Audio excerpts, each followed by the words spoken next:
그리고 수백 년이 지난 2021년 이순신 장군은 또 한 번 일본을 격파해냈다. 앞서 도쿄올림픽 선수촌 한국 숙소에는 짧은 문구가 적힌 현수막 하나가 걸렸다. 이 현수막은 일본 측의 반일 현수막이라는 비판을 받았다. 신에게는 아직 5천만 국민들의 응원과 지지가 남아있사옵니다. 정유재란 당시 명량 대첩을 앞두고 이순신 장군의 선조에게 신에게는 아직 12척의 군선이 남아있사옵니다라고 했던 말을 인용한 것이다. 이 현수막은 결국 일본 측의 항의와 국제올림픽위원회 IOC의 권고로 최종 철거됐다. 결국 한국의 패배 같지만 속을 들여다보면 아니라는 걸 알 수 있다. 오히려 충무공 이순신 장군께서 일본을 또 한 번 격파했다는 걸 알 수 있다. 한국 측은 IOC의 권고가 들어오자 처음에는 절대 철거를 할 수 없다고 맞섰다고 한다. 하지만 IOC 측이 올림픽 헌장 50조 위반이라는 사실을 알리며 철거를 요구하자 우리 측도 강력하게 항의했다.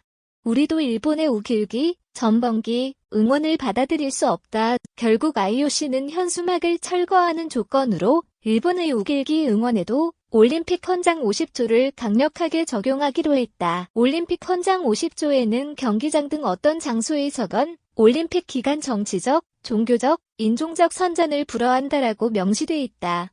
일본은 우길기 사용은 아무런 문제가 없으며 문제를 제기하는 한국이 오히려 정치적이라며 우리 측 항의를 줄곧 무시해왔다. 하지만 이순신 장군이 쳐놓은 결계로 인해 그 뜻을 저버릴 수밖에 없게 됐다. 임진왜란, 정유재란 그리고 도쿄올림픽 때도 결국 이순신 장군은 일본을 격파한 셈이 됐다.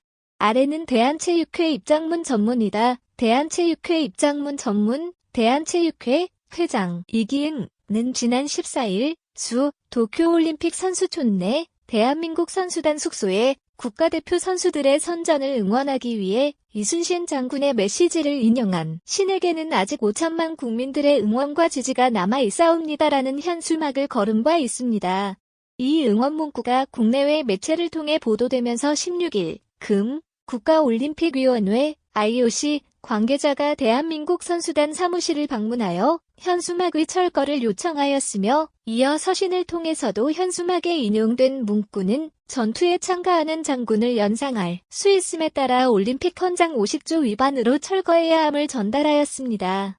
체육회는 즉시 IOC의 응원 현수막 문구에 대한 우리 측 입장을 적극 설명하는 동시에 경기장 내 우길기 응원에 대하여 강력하게 이의를 제기하였습니다. 이에 IOC는 모든 올림픽 베뉴 내 우길기 사용에 대해서도 올림픽 헌장 50조 2항을 적용하여 판단하기로 약속하고 한국 선수단 숙소의 응원 현수막을 철거하는 데 상호 합의하였습니다. 이번 협의에 따라 체육회는 선수들이 경기에만 집중할 수 있도록 논쟁을 제기하지 않고 IOC는 모든 올림픽 베뉴에서 우길기 전시 등을 금지하여 정치적 문제가 발생하지 않도록 할 것입니다. 체육회는 앞으로도 우리 선수단이 올림픽에 참가함에 있어 어떠한 불이익이나 피해를 입지 않도록 모든 지원을 아끼지 않고자 합니다.